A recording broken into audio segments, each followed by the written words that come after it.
Oh, it is good to see my friend Casey Stern back in the mix. On today's show, Casey, we are going to reveal our first annual price of admission ranking list. Let's go. Let's do it. These are the must-see players in the NBA. We're number 1 and number 2. They're correct. Yeah. Okay. Fair enough. That goes without saying. Not us. Let's dive into this. He hosts Unfiltered. I host Golden Days. Together we host NBA Coast to Coast.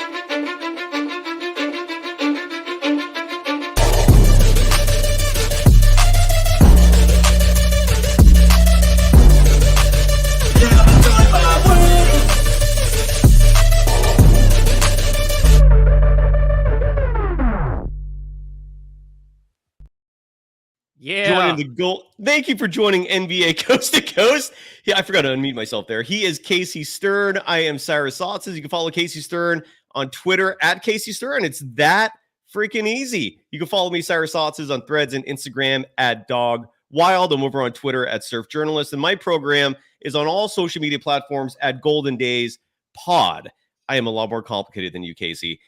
People like easy. You're easy. So congratulations on that. How are you doing, brother? I haven't seen you in a while, man. You doing all right? I usually don't throw out there that I'm easy. It is not in my Bumble profile. I don't have one. But if I had one, it would not be in there. Maybe I should put it up there. Maybe you should put it easy. I'm doing good, man. I'm doing good. Yeah, we're in a great time for sports if you're a baseball guy like me, because you're heading into October and all the playoffs, but then the beginning of the NBA season and the hockey season are right on the horizon. So we're right there. Football is here. College football is here. This pocket of like September into November is real good to kind of rev the engines if you're a sports nut like we both are. So we're talking price of admission, which to me is different for everybody because it's whatever it is for individually for you. So obviously we'd love to hear what you have to say and think. Obviously, let us know in the comments. And if you're watching live, let us know in the chat as well how wrong our lists are, which I'm sure you will. Absolutely. And people will let us know. And that's okay. Again, this is a very subjective list. And look, before we get started, let's first give some love to the official sponsor of NBA Coast to Coast, and that's Bet Online. Bet Online is the world's most trusted betting platform and your number one source for everything football. I love this ad read right now, Casey, because it gives us a chance to talk football in an NBA show real quickly. I don't know if we've talked about this before. You're not a gambling man, but you follow the spreads. Yeah. And what was your immediate reaction to week 1 of the NFL? I know college football's in play as well, but the NFL's king, man. What was your immediate reaction to week 1? The Giants are really bad. Daniel Jones is pitiful. Yes. Happy the Jets lost because I was tired of hearing about Aaron Rodgers winning them the Super Bowl, which is not going to happen. So that was good. You look, laces in, laces out in the old Ace Ventura flick. Make sure to wear the right color shoes if your toes are going to be in the wrong spot for that end zone play at the end for whatever game with the Ravens and the Chiefs to open up. So that was cool too. And I hated seeing Saquon score 3 touchdowns for the Eagles, but good for him personally because the Giants should have taken care of him and kept him, and they didn't, and he deserves to have some joy. So I'm getting the gist that you're a Giants fan. Is that correct? Die hard. Okay, so not the Jets. No. How do you like someone who's from New York like you? How does that get determined whether you're a Giants or Jets fan growing up? Usually by your parents. I mean, that's how it was for me. I grew up near Hofstra where the Jets practice, so a lot of my friends are Jet fans, but luckily it chose the other way and it went that way. And when I was a kid, the Giants were really the Phil Simms era, and they were really good. I mean, I always tell people I can't complain. The NFL is weird this way. Like, if you could say you've won a Super Bowl in your lifetime as a fan, you're doing something right. I've got 4 in the last since 1986. So I can't really complain, to be quite honest with you, no matter how bad they are. And we beat Brady twice. So it is what it is. They're going to be bad for a long time. The Cowboys never win it all, which makes me happy. And that's all that matters. That's all. Yeah, absolutely. And I love that Jerry Jones is like this embodiment of what you want to avoid as a sports owner. Given his ego and how hands-on he is. Uh, they're successful, they're competitive, but they haven't won a Super Oh, Bowl always in 30 good. years. They're always good. They just since the Aikman and Emmitt Smith era haven't been great enough. So, which is good. No, you're absolutely right. And I saw this interview with Adam Sandler the other day because he's a Jets fan, and Yeah. that question was posed, and he said when he was like 3 years old when Namath led the Jets to a Super Bowl, and his dad told him that it's going to be like this for the rest of your life, kid. I don't know if he's joking, if he remembers him being 3, but the point is, since Joe Namath, Super Bowl 3, it's just been not good. Not good. Not good. They could have had for like 40, 50 years. Not a lot of choices that went really, really wrong. They could have had Dan Marino. They got Ken O'Brien. They could have had Emmitt Smith. They took Blair Thomas. So they've Don't had forget Vinny Testaverde. He had an amazing run there. He did have a great run there from Merrick, Long Island, 10 minutes from where I grew up. Well, you could bet on all of this action with Bet Online. They have every stat, every matchup, even live odds and spreads to bet on during the games. And if you think you know your stuff, and I know a lot of you out there think that, you can get in on your $200,000 mega contest and pick 5 games against the spread every week for your chance of weekly prizes and a share of $200,000. And when the game's over, kick back, pour yourself a stiff one. Casey, what are you pouring for yourself when it's time to wind down? Poison. Red wine, Cabernet, usually. Yeah, all right. Cab. I like that. I like that. I live in wine country, and Pinot is my choice. But I would go with a glass of scotch with one of those big ice cubes, just the one single. Oh, I know them well. The Scotch Rock, and that would be my poison if I chose. Or maybe you can light one up if that's your preference. Whatever it is, you can relax. Head to the online casino of Bet Online and get in on a game of blackjack or poker, or unwind with one of over 150 slot games. Head to the website today to get in on the action. Bet Online. The game starts here. Casey, remind the audience one more time, if you don't mind. Yep. What is the price of admission ranking list? What is this list that we're going to present to the audience? Explain it, please. Well, to me, the price of admission basically means it's like an appointment view. I have my eye on the court and a game. But if I'm going to a game and my home team is playing this player's team, I want that game because I want to see him. If I'm going to spend the money and spend $400 to bring my family and do that, and I'm a Warriors fan, I would love to go to a Warriors game, but I'm going to this game because I want my eyes on that player on the court. If I'm sitting there in NBA League Pass and I pass by and I know this guy's on the floor in the fourth quarter with 5 minutes left, I have to watch that game. I think it's different for everybody, but that's what it means to me. It's a guy that you're locking in on. Look, when I was a kid, I used Bay Area. Ricky Henderson was like the guy in like any sport. Like to me, absolutely anything that guy did, even when he spoke, I had to watch. Bo Jackson for NFL fans, one of the guys all-time price of admission appointment view guy for me, with everything that he did in both sports. Those are the kind of guys. But if you're sitting there and like the beauty of the game to you is passing and all 10 of yours are point guards, I think that's okay too. I think it's obviously subjective, but to me, it's like I can't take my eyes off that player because I love watching that player, and electricity usually comes with it. Totally. And you described that perfectly. By the way, I want to quickly give a shout out to the Traveling Urquitas in her chat. My channel, Golden Days, has a membership program, and the Traveling Urquitas just signed up for that. You're a new member. Love that. Welcome. Get in. Welcome. Thank you. I can't thank you enough. And you mentioned Caitlin Clark. I think she embodies a price of admission ranking list, man. She is why the WNBA is soaring in popularity. Great call on Caitlin Clark. And just to give people an idea of what this ranking embodies, if you go back to, let's say, 2005, Tim Duncan was arguably the best player in the NBA. Kobe Bryant, it was those two, right? Dwayne Wade was maybe in the mix. But for the price of admission, you might have put Steve Nash number one. He was so entertaining to watch. The guy was a wizard as a ball handler, passer, even as a scorer. So he might be Allen number Iverson. one. Allen Iverson would be up there, right? Yeah. But neither of those players are champions. But you absolutely, it's appointment television, right? Like you want to sit down and watch that. You want to waste the most valuable commodity on this planet, and that's time. And you're willing to sacrifice that to watch this individual.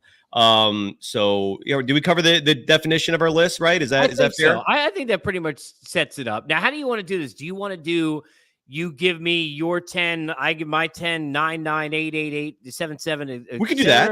Or do you want to do like your 10 through 6 and my 10 through 6 and then 5 through 1? I mean, really, we're, however you want to do it. I'm Let's down. just go. Let's just bounce back and forth. Okay. Well, do you have a preference? You did give I a don't kind of care. a I you was gave a giving you. look when you said the 10-10-9-9. No, Like no, no, you no, were. no, no. I don't care. I also have honorable mentions, which I just like would. Yeah, like it. I Yeah, don't have honorable mentions. So I so why do. don't you start there? Who are your Okay. honorable mentions? So my honorable mentions are, and I can't stand him really personally, but Kyrie is an appointment view kind of a player. The great call. So Great he's call. an honorable mention for me. Great call. Devin Booker, I love watching pretty shooting for me is a thing. He's not in my top 10, but he's there. Jalen Brunson, because I'm a Knicks fan, and because, to be honest with you, he's kind of entertaining, and he's got that it factor and that clutch gene. He's an honorable mention for you. Yeah, oh yeah. Casey, spoiler alert, he's in my Yeah. list. I did So not put him on there. I did he's not on put my him on list. there. That's a little surprising to you Yeah, because you're a Knicks fan. I know. Maybe I was overcompensating, but I didn't.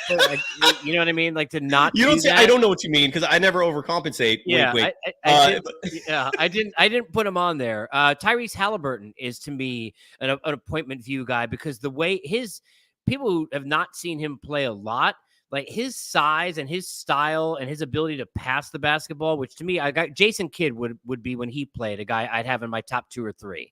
Like I loved watching Jason Kidd play basketball. Magic Johnson, like Tyrese Halliburton's got a little of that in him. I'm not comparing him to those players. Great call. But that kind of behind the back, no look passing, kind of see the court in a little bit of a different way. He's got a little bit of that swag to him also, which I kind of like. I put Embiid on there, and then I wrote only on Wednesdays and Fridays because that's the 2 days a week he decides to play. It's ESPN night. Absolutely. Yeah, that's about it. Well, and just to go to that you named 2 players who are on my actual list. Okay. I love your honorable mention. I want to add to the honorable mention. I got one more. Please. I got one more. Jokic. He's on my list as well. Not in my top 10.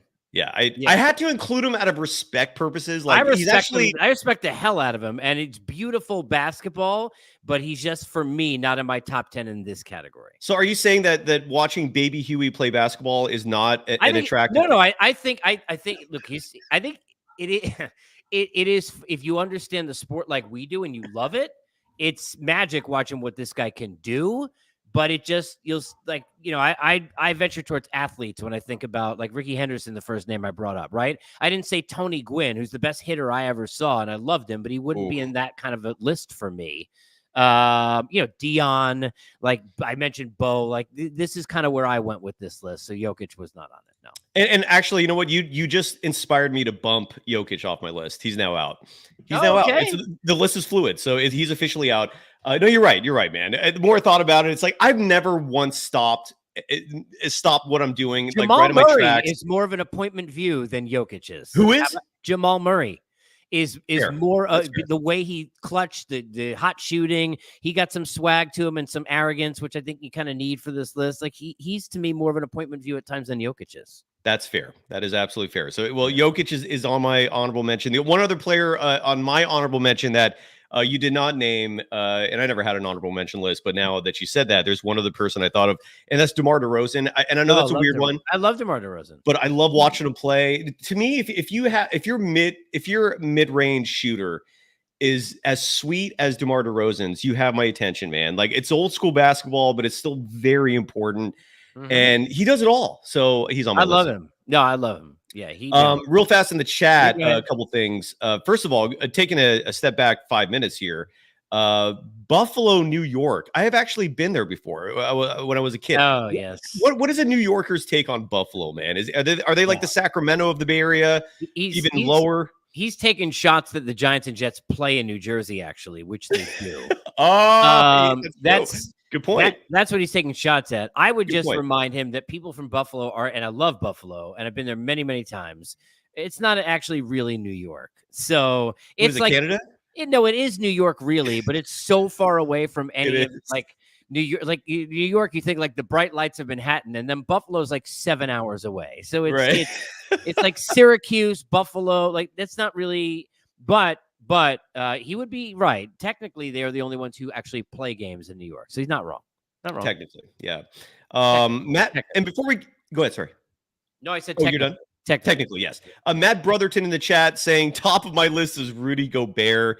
I've never heard someone get consistently heckled, made fun of more than him. It's hilarious being in the stadium when he plays. I think he's being facetious, but Yeah, I don't think anyone's actually paying to or spending time No. for Rudy Gobert. And then D57 already presenting a top three. Shea Gilgeous Alexander, honorable mention for me. Stephen Curry number two, and then Wemby number one. Are you ready to go? Yeah, I just thought of another one not on my list who should probably is close, but he didn't make mine. Is Honorable mention. Donovan Mitchell. He's not even honorable mention for me, man. No, he's No, not even. yeah, but I like guys who can light it up. He can And light it up. Yeah, he is. yeah, He's in like a De'Aaron Fox category for yeah. me. Like damn good player. I respect him. Yep. But I just don't care. If you're on TV, I'm probably gonna flip it over to South Park or Seinfeld. Okay. But You can go first. You can go first. I go for okay. So my number Yeah. 10. We're gonna go. We're each gonna take Yeah. turns giving our 10 through 1. And Bruce Morrow, by the way, saying real fast that you represent New York better than you know who did last night. I like that. The political jab. That's a little. I noticed the political jab. I was like, who played? Oh, yes, I see what you mean. Oh yeah, dude. That was an ugly showing, man. That was a very ugly. All right, number 10 on the list. I'm going first? Yeah. All right. My number 10 is the only one on this list that is biased, but it is genuine. It is from the heart. If you say Andrew Wiggins, I walk off. Oh. No, I was going to say actually, Kevon Looney is my number 10. No, in reality, it is Jonathan Kuminga. This kid is exciting. He does have some of the most thunderous slam dunks in the game. Averaged over 19 points a game since January last year. He is penciled in as being the number 2 player on the Warriors after Stephen Curry. I'm excited to watch this kid play, man. That's my one biased take on this list. Number 10, Jonathan Kuminga. Who is your number 10? I think it's biased, but you'll laugh because you just threw shade at the guy I have at number 10, and that's De'Aaron Fox. He's number 10 on my list because I love watching this dude play. And I can go back to the game he played in the tournament when I was covering it at Turner at Kentucky, when he just absolutely ate up UCLA. And this guy's got a flair for the dramatic, big in big moments. Not only a shooter, but his athleticism, the way he goes up and down the court. Like love watching this guy play because he's creative as hell, and he's got like big balls. I mean, like giant, but in the way that to me, look, I'm not the tallest human anyway, so shorter guards I'm going to always kind of, go toward like Allen Iverson to me, maybe in the last 20, 30 years, as much an appointment view of anybody for me. I love watching that guy play. But I think De'Aaron Fox he's got that dog in him, which is an overused kind of a saying, but I love watching the athleticism and creativity offensively. So I got De'Aaron Fox at number 10. I totally get it, man. Absolutely. Number and by the way, a D57 in the chat mentioned John Morant, who is not on my list, but I will add him as an honorable mention. We haven't seen him in a year, but he's on mine. The dude, there you go. He lights it up. Number 9 on the list. I'll go first. LeBron James. He's going to be 40 this year. If this was 5 years ago, he'd be higher on my list. But he doesn't play a lot of nights. You don't even know if he's going to show up. I don't know what it's going to be like with this kid. I saw a meme the other day, or maybe it was like NBA 2K, some sort of graphic where Bronny's sitting on his lap on the Lakers bench. That was absolutely hilarious.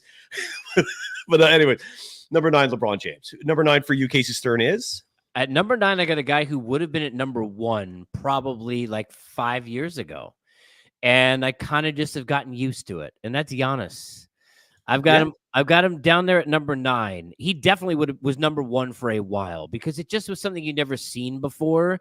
And I don't know if I'll ever get bored of watching Shohei Ohtani necessarily. Like these kind of freaks in different ways. Like maybe I will. But there just is. It's not as cool. It's not as different anymore because I've just seen it so many times. But still, the way he runs down the floor and the things he's able to do at his size, it's unbelievably impressive. I still will watch the guy play. I also think he's a pretty terrific human, which helps. Doesn't enter this list, but it adds to reasons I would want to watch him. So I got Giannis on the list. He's down a bunch from where he used to be, but I got him at number 9. Well, and that's a perfect seg because my number 8 is Giannis. So I agree. I've never had him number 1, but he's always been very high up on the list. And again, I feel like injuries have taken him down a notch.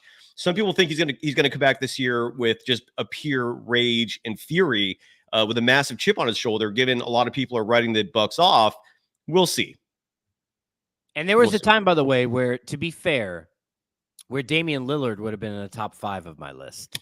Like going back a few years ago, he was You go back to like the Dame time, like heyday with CJ McCollum, 5-6 years ago in Portland. Dame Lillard was way, way up there on the list for me, and would That's a watch him good call. anytime that he played because he just had that flair for the dramatic. It's not the same anymore because he's broken down. But just to give him a little love and point out that Dame Lillard is a guy who used to be on this list, because I was thinking of Giannis and that's his teammate, the fourth best team in the Eastern Conference. What number Are do the Bucks have a shot to you like this year? Nah, I think they'll make the playoffs for sure. I think if they add to their depth somehow, like at the deadline, and get way better and deeper than I think, then maybe. If you told me their whole team is healthy, they're not going to be easy for anybody to beat. And yeah, Matt's right on Dame too. He's absolutely up there on that list too. I mean, you can't, I don't know there are many people who handle themselves better. Like in a post-game interview on the floor, you get 2.5 minutes. I've done you say what, but he always finds a way to say something that's seemingly meaningful. And I appreciate that about him. So I'm with you. Absolutely. But I think the Bucks are probably the fourth best team in the East. Right. Here's my quasi lukewarm take, because this is not hot, but if the Bucks were in the Western Conference, I don't think they even make the playoffs. I think they're a play-in team. That's how lucky they are that they're in the East. They're an old team. They're thin. The fact that they think Brook Lopez is the fact that they're relying on Brook Lopez as a key member of the team. That's a flag, dude. Like Chris Middleton is on the decline. Dame Lillard's 34. Yeah, I think they're cooked. That's just my opinion. All right, so I'm up to my number 8. Is that right? You did Giannis at 8. I did. Yeah. What was your? I'm sorry. I thought. No, I didn't do it yet. That's all right. Okay, Shai Gilgeous-Alexander is my number 8. Yeah, he's good on call. my list. Yeah, good call. So, how many guys that we can name who played at Kentucky? But he didn't even get a lot of minutes, and people didn't realize how good he would be. True. And one thing that people don't credit enough, and he's talked about a lot. I know people don't like Chris Paul. I get it. Like, it is what it is. But the year that Chris Paul spent there, where he could have been pouting, I mean, you remember, for those who don't remember, when he got stuck in OKC and people thought that he was going to handle it like a piece of shit and not care. And remember, they went on that run and they went sort of deep into the playoffs. But Correct. That was Shai's first year, and him watching Chris Paul and being around him for that year, he has so much of that swagger now in the way that he carries himself. And I think added with his talent and his size, I'm a huge fan of him. He could put up points. I didn't realize he was as good a scorer as he's become at this level. That surprised me, but now the pressure is really going to be on him because that team has a chance to go deep into the playoffs. Yeah. That team has a legit chance to go deep into the playoffs. And now we're going to see in a playoff format in big 7-game series, can he step up and do those sorts of things? I'm excited to see it, but I love him. Dude, so I got him. That team could win the title next year. The OKC Thunder are going to be dangerous, man. They're bringing back the same team that had the best record in the West, and they added Alex Caruso and your boy Hardenstein. They're dangerous. They're dangerous. Mm-hmm. Do you want to revisit real fast? This was 5 years ago, 6 years ago. This was 5 years ago that the LA Clippers traded the house for Paul George. This is just a reminder of what the LA Clippers gave up to the OKC Thunder to get Paul George. They traded Danilo Gallinari. That's fine. They traded the Miami Heat's 2021 unprotected first rounder, which became Trey Mann. They traded their own 2022 unprotected first rounder, which became Jalen Williams. The Jalen Williams. So you lost Jalen Williams. They had a 2023 first round pick swap that actually never happened because it would not have made sense. They gave up a 2024 unprotected first rounder. I don't know what happened, what that was this year. They gave up 2025 protected first rounder that the Miami Heat own. They gave up the rights to a 2025 first round pick swap with the Clippers. They gave up a 2026 unprotected first rounder, and they gave up Shai Gilgeous-Alexander. Incredible. Yeah, and he's turned out to be, he's a star. He's a bona fide star. Super yeah, star. which is not something anybody pegged at that point clearly when you look at where he was in the trade.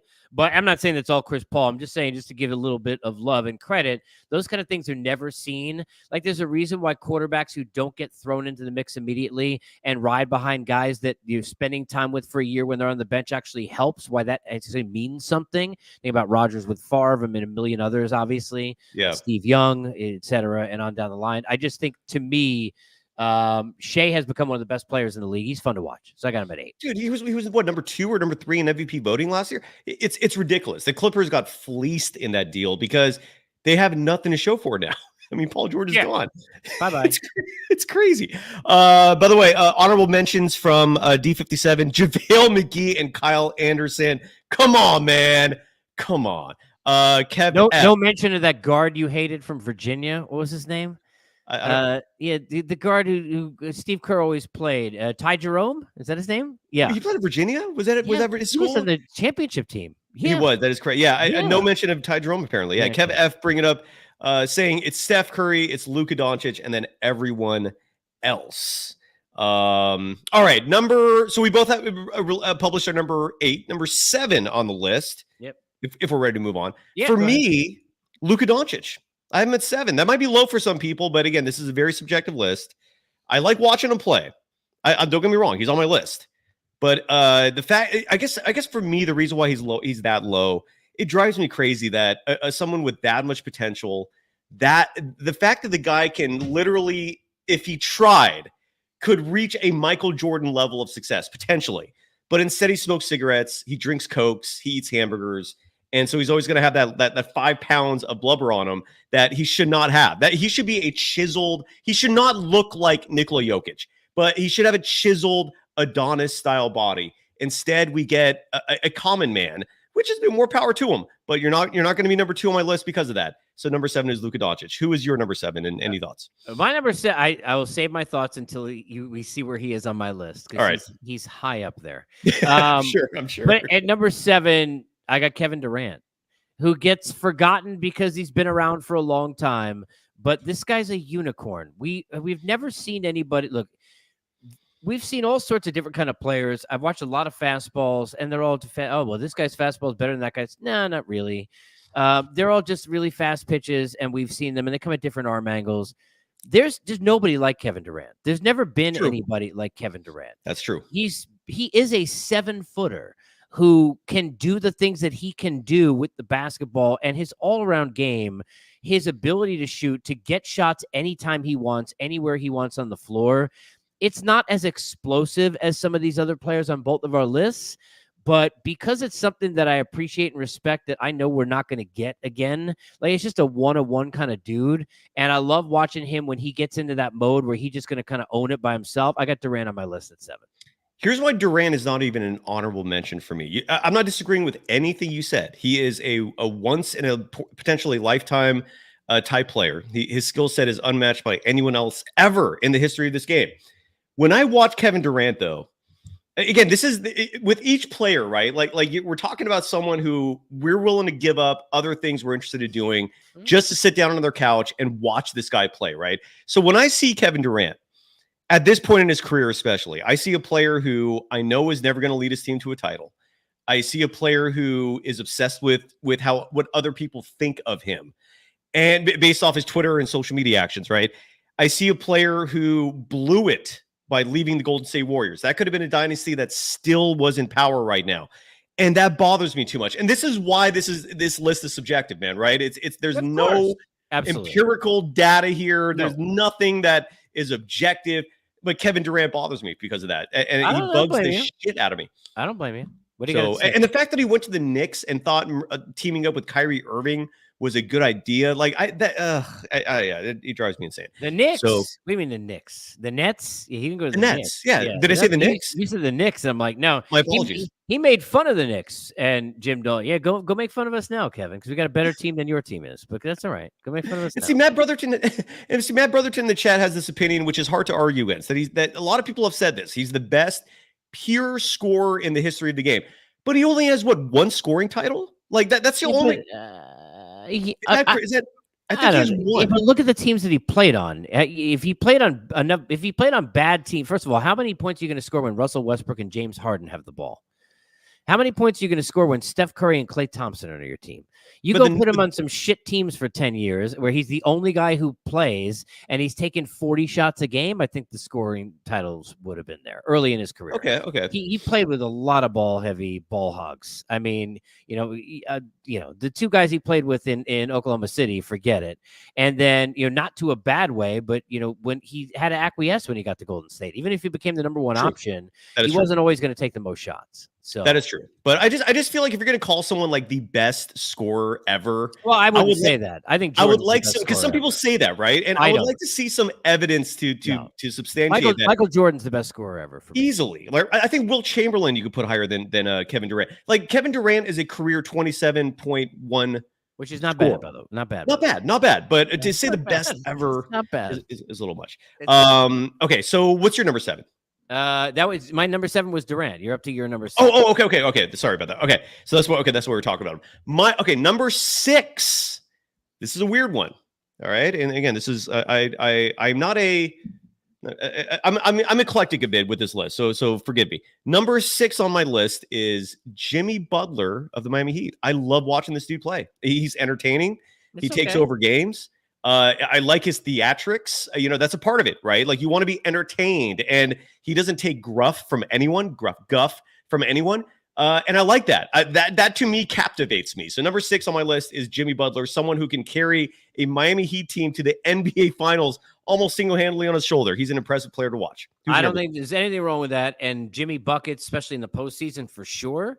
So yeah, I don't think there's anything wrong with that. My number 6, I put LeBron on here, and this was a little bit more literal with this, but when you're talking about price of admission, if I'm going to see a road game and the Lakers are in town and I think he's going to play or I get the tickets that night, I'm going to take opportunities to watch LeBron play. Because in 20, 30 years, I'm going to be saying, yeah, I got to watch Jordan and I got to watch LeBron, and that was pretty damn good. So can you say that? Because I can, and I saw Jordan in person at the Garden a couple of times. I have not seen. I've seen LeBron in person as working like a million. I mean, I covered the finals for you. So as a fan, no, I have not. But I was there I was there in the building for all of the finals games, including some of the ones you don't want me to bring up when it was 3-1. I was there for all of those. Oh, that one hurts. So I was there for all of those. So yeah, I know. I don't care if it's a fan. I'm talking live. Yeah, yes, and witnessed. Yeah, and to me, that's still he's in a very short list of athletes that like in my lifetime. It's like okay, I'm going to take that opportunity. So for being literal, I got LeBron at 6. Who you got at 5? Number 5 on my list, and I totally respect the LeBron pick.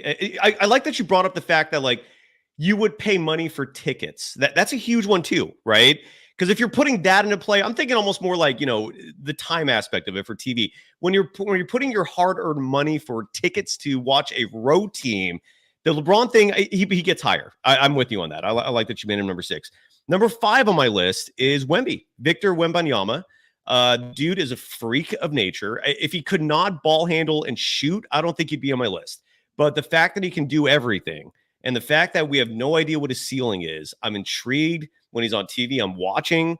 Number 5, Victor Wembanyama. I got Wemby at 5, so I'm just going to retweet everything you just said. Freak of nature. He may get higher on this list at some point. I mean, he's got the ability to do that. And great point by Matt in terms of on LeBron. LeBron's one of these guys who, like, the further away he gets from like his decision days and the closer he is to retirement, and then after retiring, the more people are going to realize, like, oh, we were kind of lucky. Like, that dude's a dude in his career, because people hated on him for, because he passed to Kyle Korver to go take a 3 that he missed. I don't know, whatever. It's like, Michael Jordan passed to Steve Kerr and John Paxson too. It's okay to pass the ball. It is okay. Kyle Korver, by the way, also hit a lot of 3s, so it's fine.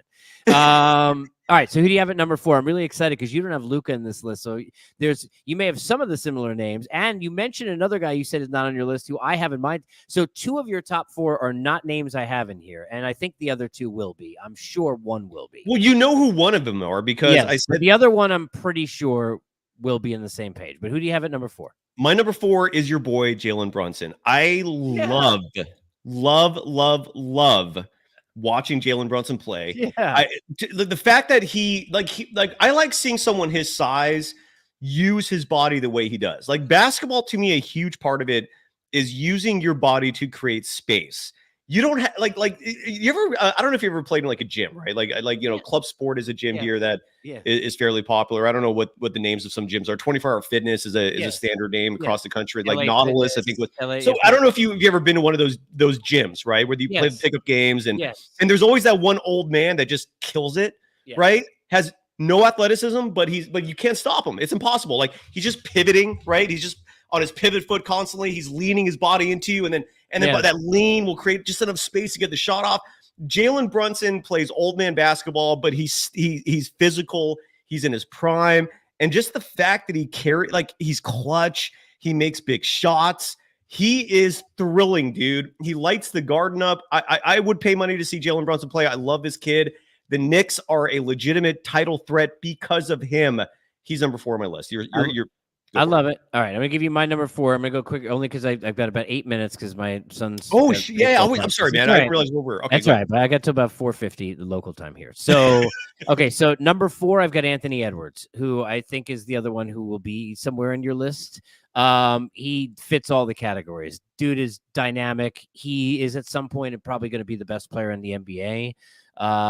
If you think about how young he is and the teams he's played on, and he's kind of teaching himself in a lot of ways, he's had to carry. It's super impressive. His confidence level and arrogance level may be a little higher than some people like, even for me, it's sometimes that I would like, but it's super impressive. He tired out a little bit at the end last year in the playoffs, but they've got a real shot this year, and he is as dynamic as they come, but I've got Anthony Edwards in that spot. He's going to be on my list higher. I respect it 100%. He's the next Jordan. He's the closest thing to it. And I'm totally with you. Traveling Urquidez, again, if you're a paid member of Golden Days, your chats will be highlighted. Your list for top 5: number 1, Stephen Curry; number 2, Victor Wembanyama; Luka Doncic 3; Ant-Man number 4, Anthony Edwards; and Jonathan Kuminga number 5. What are your thoughts, real fast, Casey, on Kuminga? Like you don't even have him as an honorable mention, right? I went with people who have been doing it for, I guess, longer, I guess, is where I went with that. I don't know why I didn't, but he's Jimmy Butler was a good one. Like, look, Zach LaVine is another guy I love watching play. Like, there's a lot of guys that are, because I love watching, high flyers. So, and guys who can kind of rack up buckets. But makes sense. Yeah, no, I think he's an exciting player to watch. He just didn't make my list. I hear you. Maybe next year. Are we at the top 3 now? You're at number 3. Go ahead. All right. So my number 3, and this will let you figure out what my top 2 are. But my number 3, and maybe this is high for a lot of people, but my number 3 is Joel Embiid. I love watching him play, dude. For like, he is a big with really natural moves, man. Like those fadeaways he was hitting over Jokic in the Olympics were beautiful to watch. He's a freak of nature in terms of size, yet he hits threes smoothly. But I think most importantly, in terms of why he's so high on my list, is his antics. Like, he is a personable dude. He's an entertaining guy. I like him as a person. And anytime he's on TV, I'm going to watch, man. So Joel Embiid is my number 3. What about you? Number 3 for me is Ja Morant, who plays about as often as Joel Embiid for different reasons. I love watching this guy play. He's got the Allen Iverson it thing. Yeah, he's taller a little bit, but he's got that thing. He's dynamic. He's electric. He is as exciting, if we use that word, as any player I think we have in the league. And I've got I know he hasn't played enough, and we all know why. But I got Ja Morant at 3. And he would be at least an honorable mention if we saw him play last year. I guess I need to see him actually be on the court some more before I start giving Ja the love that I think he does deserve. I'm with you. He's ridiculously entertaining to watch. By the way, one player neither of us have mentioned that I think deserves at least mentioning. He will be on my honorable mention, and that's Zion Williamson. He is interesting to watch, and I feel bad now for omitting him. But I respect that for Matt Brotherton. What about you for Zion? Any thoughts there? You talk about, don't tell me about Luka staying in shape. We're not talking about like Zion. So like for him, if he works hard enough and can stay in shape enough to be on the floor, he's a factor, but I think he'll always end his career as a disappointment compared to what he could have been. Have you seen the pictures of him this offseason? He's skinny. Yeah, we'll see. And we'll see. But I'm a little worried about skinny Zion. Maybe I don't know if I grow up. want to see Skinny Yeah. Zion. My number He's 2 is Anthony Edwards. Did you just give yeah, it? yeah. Yeah, Yeah, go ahead. Go ahead. number 2 is Anthony Edwards for all the reasons you cited for him being number 4. He's the next Jordan. Dude, he's a freak. He's a freak. And I'm bitter forever that the Warriors could have drafted him and chose not to because he did not pass Steve Kerr's snuff test. Bitter to the end on that. With that said, Anthony Edwards, my number 2. Casey Stern, who is number 2 on your list? Luka. You know, I don't even know what to say. I mean, the guy has his ability late in games, his combined with the smile, like the fact that first of all, he's got like that it factor, and he's tough too. He gets in people's face, talks a lot of shit. But his charisma, I guess, combined with his because he is charismatic. His charisma combined with I like that he's like average Joe and then some crazy step back that nobody would even ever attempt, like 3 to go win a game with a second left. Like his clutch gene, I've said this to you before, I will say it again. Dallas has a real chance to win a championship this year. I absolutely think they are a major factor if they're healthy. Yeah. If you give me in a playoff series the brains and the experience of Kyrie and Clay with the Doncic leading that charge, Dallas is going to be really dangerous in the postseason. Even if they're a 5 seed or whatever they end up being, they've got a real shot to make a run if they're healthy when rotations of every team get smaller, because those 3 on the floor are going to be very dangerous. With you. And number 1, I'm guessing we both have the same number 1. Of course. And that's Zubac, because Zubac, yes, of course Clippers. Of course it is. I mean, he excites me to the end. I'm just kidding. Stephen I was Curry. going to go with one of the Plumlees, but I don't think they're in the league anymore. All right, you got to. People can follow you on Twitter. Your name is super easy, Casey Stern. Yep. Will you tweet your top 10 list? Yeah, sure. Of course. There you go. Yeah. So follow Casey Stern to see what his price of admission list. He's going to tweet it out. I'll post mine on Threads. Thanks for everyone for participating. Any final thoughts, Casey Stern, as we wrap it up? You are all worth my price of admission if we could see you. So, I'm just trying to those heartstrings. You said I was easy, and I am not that easy, people. Just, put in the work. Put in the work. Bye-bye.